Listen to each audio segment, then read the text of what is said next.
Toronto Real Estate Board just launched their market forecast, and they say prices are going to drop this year. Well, we get into this and more with our good friend and mortgage broker, Mr. Dion Beg, right after this. Here we are, my friends, back with our favorite mortgage broker in all of the land, Mr. Dion Beg. How you doing, my man? I'm great, Gary. I know we've got some interesting market data to look at today.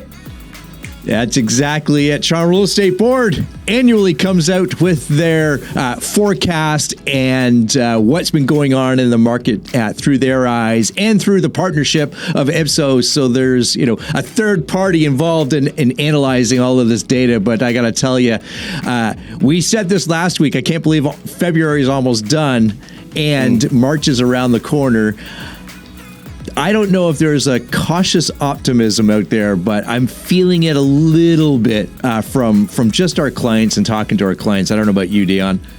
Well, I can say this. We just had a team meeting yesterday, and anecdotally, the number of pre-approvals that we have taken on board in the last little while, these are people who are getting their finances ready in order to purchase. It's at a much higher number when we compare this year to last year. So I know I'm just one small team in the grand scheme, but the fact that we've got real estate agents, clients reaching out saying, hey, please get us pre-approved. We want to get ready to buy. Tells me that, there are some people who have finally said, okay, you know what, let's not wait any longer. Let's try our best to get in the market. And I know we're going to actually look at some slides that confirm that. Well, and here's a cool thing.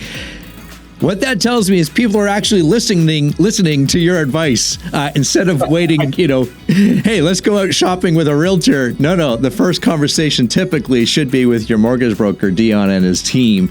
And I know we've mentioned this in the past. I was on a call yesterday. This also came up where we are feeling this year being one of the highest years ever. You've mentioned this before with renewals. And perhaps we should just shed a little bit of light on that. If you have a renewal coming up, expect that to happen, obviously, this year. What's that quick conversation they should be having with themselves and with your team? Yeah, so firstly, don't wait till the last minute.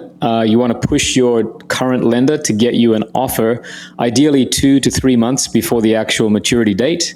And then take that offer to a broker like our team here, and then we will tell you if that's a fair rate or if we think that there is better in the market. And at the same time, we'll look at other financial needs, like do we need to roll in some credit card debt or other stuff. But every day I'm having these conversations. Sometimes the current lender is treating the client very fairly, sometimes terribly, and we know that there's better out there. So it doesn't cost you anything to get a second opinion. Yeah, there you have it, my friends. Okay, Dion mentioned it. Let's dive into it. The Toronto Real Estate Board, as I said, annually comes out with their forecast and consumer insights, and we've picked. They come out with about 30 or 40 different slides in their presentation. We picked about 15 of kind of the ones that impact, obviously, the mortgage industry and buyers and sellers specifically. And we're just going to go through these slides and talk about them. Of course, this was put together by Jason Mercer from Treb, and then the Ipsos president, Sean Simpson, oversaw this report, and you can download this. I'll make this available in the show notes here, my friends. But first, Dion, you've been mentioning this for quite some time now. Permanent population growth continues, yet there's an important factor on here. Why don't you highlight that for us? Yeah, so if we look at that black line to the far right there, that's that massive drop off. What's important to know there, guys, is that represents non-permanent residents, okay? So if I just go back in time, in the last 3 to 4 years, Canada opened its doors. Many people will tell you they opened them too widely without any sort of real checking of validity of these student visas or the schools that these kids were going to. A big chunk of that black section on screen are the fact that, okay, these student visas are no longer being issued and these non-permanent residents are not coming into the country. In fact, they're leaving the country, and this shows here, I think, Gary, about 100,000 or so left in Q1. And so, you know what, guys, the blue line is the one that's more important for home buyers, okay? Because as much as all these non-permanents are leaving, that doesn't really affect the home buyer market. It affects the rental market. And so the rental market is softening. That is, rents are getting cheaper because there are fewer tenants, who are a big chunk of those were those non-permanent residents. But you can see that blue line is relatively consistent, and that is the permanent residents and the continuation of the fact that permanent residents are coming to the country, getting that status. And as we know, Gary, permanent residents are generally buying within the first couple of years of getting that status. Yeah, and we'll touch on the rental impact here in a few moments, but this is interesting information because the headlines will say, oh, you know, people are leaving Canada, and it's peeling the onion away and seeing what's really there is what really matters. Okay, next slide here. And this is the pent-up demand continues to grow. And you and I spent some time talking about this from a different report, and it was quite telling in what that sentiment is for both buyers and sellers. Walk us through this one. Yeah, so that black line across the top there, that's relatively flat, is the standard number of transactions that happen in the GTA. And as you can see in 2021, it peaked in that blue section above that black line. And that is that period of FOMO, where people who weren't quite ready to buy, they said, oh my gosh, you know, even though we're not quite ready to buy, let us buy now, because the prices were going to a point where they felt if they kept on going, they'd never get into the real estate market. So that's that blue section there. But the red section shows the period of time where now we actually have sales well below that number. Okay. And these are people who probably want to buy, but have been waiting and waiting to buy, probably waiting, as we've discussed many times, for stability and some confidence and a belief that there's going to be a better tomorrow, which has sort of been sucked out of the sales for the last couple of years. But it just shows that proportion of people want to buy. If the right conditions were present, they would buy.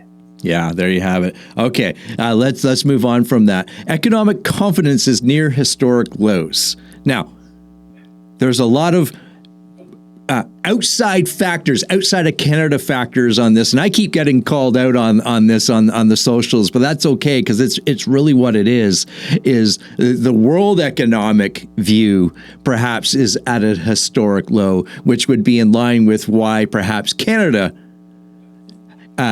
is near historic lows in economic confidence. Yes? Yeah, correct. And again, as I look at this graph, the peak off to the left is, your 2021 period where, there was the printing of money, government checks going out the door. Confidence was up at around 48%. I see there. Now we're down at about 33%. So we've taken a bit of a hit there.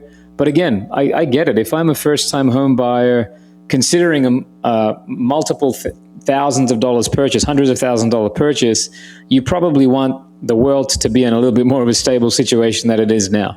Yeah, fair. And as we all know, we are moving away from or adding to, I guess you could say, depends on how you look at it, glass is either half empty or half full, on where, Canada's trade economy is moving to. And it looks like this is, obviously a longer game that the government is playing with getting or introducing new economic trade partners away from the United States. So it'll be interesting that'll play out not in 3 months, 6 months, next year. It's like I said, the long-term play, 5 years, 10 years of what that looks like. And it'll be interesting to look back. Yeah, well, we've had half a century of stability in trading, especially with our southern neighbor. That's gone. It's not going to be rebuilt in a year or two. Yeah, exactly. Okay, moving on. Now this is really interesting. When we went through the slides, you picked this one out just like that. There's a $589 gap between what buyers could afford to pay versus on a mortgage. Yeah. And this is interesting. This is really getting into the mindset of that renter. And as they move from that mindset to I'm a renter and I'm saving to a buyer, what peel the onion away on this one? Yeah. So listen, I just want you to imagine, I'm talking directly now to the 25 and 35-year-olds who are renting, and they're looking at their budget and they're saying, okay, the property that I need to buy is going to cost X dollars. Okay. And I think the number on screen here is, let's just say $3,200, and they can only afford, say, $2,700. So we're about $500 plus $500 plus spread in terms of what's possible there. And this is that gap that most people aren't yet willing or able to bridge. And that's why, as much as they would like to buy, that bridge is too much. Now, what we're seeing in our brokerage, Gary, is that $589, just in terms of price point or dollar value, that's about the mortgage payment on about 120 grand. Okay, so what that means is the properties that these people want to buy may be 620 grand, but they can only afford 500 grand based on their monthly budget. And these numbers really resonated with me today when I saw this, because I just had a call this morning with a girl named Sarah. Sarah makes $90,000 a year. I did her numbers and I said, look, you're probably good for a purchase price of around $475. Okay, based on her down payment and good income. And she says to me, Dion, I actually need to buy for closer to 600. And that opened the conversation to help from parents. Okay, and so the parents are going to help in two ways. They're going to bridge that 120 gap with extra down payment from them. So they're gifting that. So this $590 differential is not there because the parents are giving that money rather than Sarah having to borrow that money. Okay, and secondly, they're also adding their income to Sarah's application so she can then purchase at a higher price point. So this is happening every day in my business where, that gap is being bridged through the help of family. There you have it. All right. Our next slide here is now we're digging into that rents, as we talked about. Average rents have trended lower with more listings. Of course, the supply and demand, the more opportunity people have to look at different listings, that's going to change the way that owners of those properties have to rent them and what that looks like. So you can see here what those numbers are doing. Average annual rent growth, and this is kind of based, as you can see there, 1-bedroom and 2-bedroom apartments, which is typical throughout the GTA, and that number is down by about 5%, Dion, you can see. Yeah, even if you're not a student of economics, all you have to understand on this slide is supply and demand. Supply is that black line with red dots. Supply is increasing, and therefore demand is stagnating. Therefore, prices are coming down by that 5%. Yeah. And I mentioned to you off camera too, before we started here, locally here, where I live in Kelowna, yet my real estate business is in the Toronto area. Over the last several years, the city of Kelowna has approved multiple purpose-built rental buildings. So I'm talking about 4, 5, 6-story apartment buildings that are 100% rentals. And those owners of those properties are finding it difficult. In fact, there's a lot of vacancies within those buildings. When I say a lot, relative to where it was, say, 5 years ago. So if 5 years ago, if we hovered around, say, 5%, you're seeing on upwards of 10, even 12% in those buildings, which is a pretty significant change when you're talking that a larger number, if you will, Dion. Next slide is a little bit. If I just on that point, Gary, if Kelowna is already there, meaning that these purpose-built rentals are currently available, what I can tell you about the GTA is that many properties that were going to be offered to the market as condominiums, they've changed course, and the developers have said, we're going to continue building this because they have to, they're into it, but they're now going to bring those to market as rental housing. And so here's my prediction, Gary. In a couple of years from now, Toronto is going to have the same problem as Kelowna. Yeah, interesting. It's always funny. The pendulum, starts here and it starts to swing back, but we all know what happens as it gets to the middle. It builds up speed and it goes the other way. And it's that's life. It's trying to find that middle pendulum, but it's always moving back and forth. With real estate, we'll never be in the comfortable zone. It's always swinging one way or the other.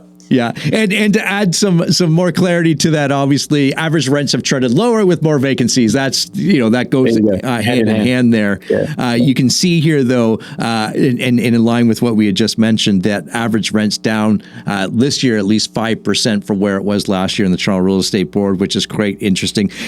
Excuse me. Here's the interesting piece, my friends. In Ontario and in some of the other provinces. This is interesting as I move, as I moved across country, I'm learning this. A large number of our rental opportunities go through Toronto Real Estate Board or Realtor.ca.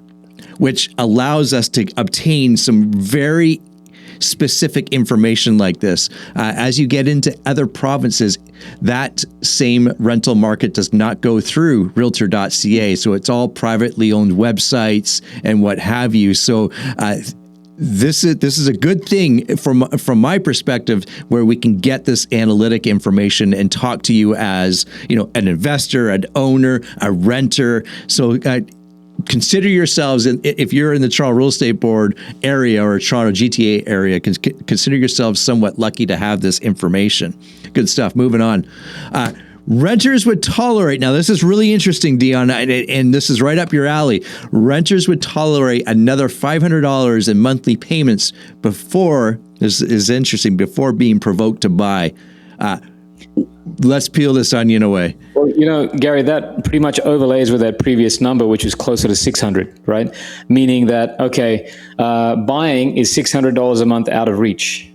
But if their current rent was to increase by $500 a month, then buying is now only $100 out of reach per month. And that would be enough for people to say, screw this, I'm not giving my money to a landlord anymore. I'm going to go and buy my own property. So yeah, it's interesting to see that $500 is the key difference. And again, that $500 can be bridged today with a gift from family. And look at that bottom stat on the left there, Dion. 48% of those renters surveyed, at least at this through this survey, I would never seriously consider the purchase of a home. Right. Yeah. And my friends, that's just where we are. There will always be renters. There will always be buyers. And then there's those people kind of in between. That should not come as a surprise to anyone, just for the sake of, life in a sense, right? I would be very interested, and I don't know if the data exists, to see what that answer was, or what percentage answered in that way, say 30 years ago. Because I feel like a big chunk of that 48% 30 years ago probably would be buyers or would be hopeful of being buyers. But I think the disparity between real wages and property prices are so vast now, coupled with the fact that people aren't coupling. Okay. And what I mean by that is there's no double income on many of these applications much more. If you talk to anybody under the age of 35 about the dating scene and the ability to find a partner who they're happy to spend the rest of their life with, they'll tell you it's a real challenge today. And again, this would probably be a topic for another week, but let's go take a look at those marriage rates over the years and just see how that might overlay with what we're talking about here. Yeah. All right, moving on here.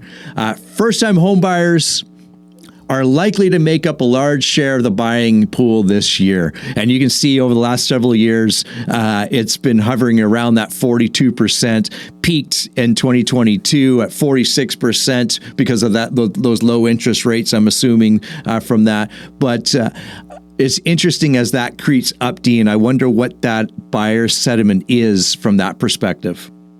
Yeah, again, so I said earlier, there's not a huge amount of confidence out there.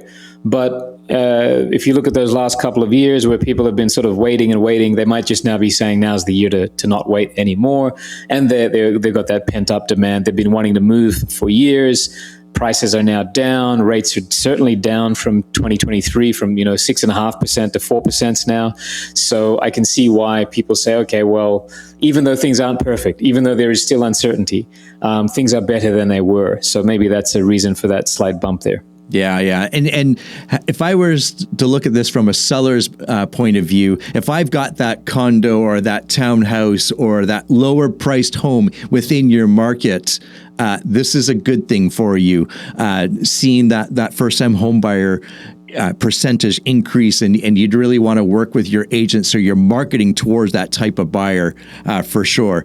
Treb sales forecast. Where are we going this year? Well, as you can see, we've talked about this many times on our podcast in the past, the number of sales on the Toronto Real Estate Board per year. And as you can see, back in 2021, it peaked at about 130,000 homes, which is a lot. We've often talked about that sweet number being about 90,000 homes that sell. And of course, you can see here over the last few years, that's been trending down into the low 60s. And my friends, that's That's very low for not only Toronto Real Estate Board, but everything that happens around that. I've mentioned this many times in the past as well, Dion. Every time a home sells within the Toronto area, that typically creates about $64,000 into the local economy. Yes, yeah, with moving and furniture and all of that. Yep. Exactly. So we're still trending, and we on a very high note, and you might say, well, after the first 2 months of the year, I don't know how we're going to get there. Treb's suggesting at a very high note, we might clip that 70,000 mark. Time will tell as we enter into the spring market here. Still 30 or 40% below average, right? In terms of that 100K being the average. Yeah. So, and here's the thing too. Let's say we add 10,000 homes. I think we sold about 63,000, if I'm not mistaken, last year, maybe a little bit less. That only takes us to that 73,000. Still about 20 or so thousand homes away from that sweet spot economically. So it's, as you mentioned, we're not going to get there in a year because we're not going to see 2021 again. It'll take a few years to get back up there for sure, which is, it's part of our economy, and that's where we are, and we got to deal with it. Listings are up across all segments. This should not be somewhat of a surprise. You can see here. So this is giving buyers a tremendous amount of opportunity and choices.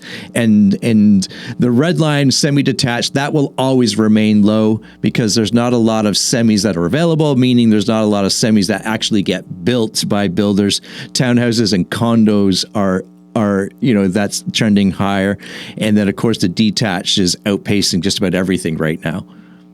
Yeah, that's interesting. I mean, again, these are people who may have survived the last couple of years with these volatile rates and monthly payments. And again, they're reaching their breaking point. As you know, Gary, we've talked about power of sales increasing. And these may be people who are just trying to take control of their sale of their property before things get worse. And it's just life events. People need to move. So, you'll always see that too. Yeah. And if I was looking at this, if I owned a semi right now, I am in a much better situation versus the person that owns a detached home. So if you're thinking of moving up from your semi to a detached, you can see that gap on screen, my friends. That might be a good opportunity for you at this moment. Yeah, again, you'd probably be able to speak to this more than me, Gary, but I'm hearing from many realtors that right now the spread between selling your condo, your townhouse, and then moving up to a semi or a detached is a lot less today than it was, say, 4 years ago. Yeah, you nailed it. I don't need to provide any more clarity on that. Okay. You nailed it. Right. Buyers are benefiting from much more choice. We just talked about this. We seriously just talked about this. The proof is in the pudding right here, right on the screen, and there's a lot more choice. This is based on months of inventory, and you can see the condos are sitting there at about 6 months of inventory, detached at about 5, and so on. This is important information. So if you're a seller out there, make sure you're having these conversations with your agent to understand. And there's stats that we can pull through the platforms that we have access to on how many showings it takes to get a home sold. And I've talked about this in the past. We have that data to say, hey, before this home sold, it received X amount of showings. And if you're not getting those X amount of showings, you've got a pricing issue. There's nothing else about it. Right. Okay. Buyers anticipate getting a deal as intended. Purchase price drops. This is the buyer's mentality out here, Dion. So what would we say to sellers if this was the case, if we know that the buyers had this mentality? Yeah, it's that, unfortunately, you're not going to get the price that the property would have sold for last year or the year before. I know everybody thinks their home is better than their neighbors, but unfortunately, the market is telling you that it's not. Listen to your realtor. That's all I can say. Yeah. Listen to the market. really is what Dion's saying there. Yeah, for sure. Average price forecast. So as we forecasted the number of listings and how many homes are going to sell, we are seeing this as this year plays out. The pricing is still coming down ever so slightly here, and we're seeing that number. Obviously, back in the peak, the average price Toronto Real Estate Board was just shy of 1.2. And of course, the big news as we rolled into 2026, it fell below $1 million. And now you can see that number creeping down there ever so slightly. Yep. So again, I'm seeing these in appraisals. Just anecdotally, I did a refi on a client last year, and we were moving him to a different lender this year. Nice home at Yonge and Finch, North York. 2.6 million valuation last year, 2.4 million this year, based on sales in the neighborhood. So yeah, I can see what you're seeing on screen. I'm seeing in my business. Excellent. All right, 2 more slides here. Down payments remain strong with good equity position. We're going to talk about down payments a little bit here, Dion. Talk to us about where this down payment is coming from, what this actually means. Yeah, I mean, a lot of buyers are doing it by themselves, but in my experience, we're probably seeing around 70% of the first timers that we are helping are getting help from parents with down payment. Yeah, and well, let's dive into that because that's our last slide here. Buyers continue to use a myriad of sources for down payments. So on the left-hand side there, that's someone that currently owns a home and they're moving to, either moving up or moving down or what have you. And this is where the down payments are coming from. You can see here, and Dion's going to shed some light on this a little bit. RSPs obviously is one. The big one there is going to be equity from your current home. And even those people that currently own a home are getting help from the bank of family, in a sense. And talk to us about the first-time home buyers. Yeah, so on the right of screen, you've got the first-time home buyers. And put simply, let's just say that the first-time home buyers are putting down $100,000. Well, $21,000 is coming from mom and dad, a gift from mom and dad. On the left side, again, if a person's putting down $100,000, these are not first-time buyers; these are second or third-time buyers. But you can see there that $16,000 out of every 100 is coming from a gift from mom and dad there as well. So even the second and third-time buyers are getting help from mom and dad. There you have it. There you have it.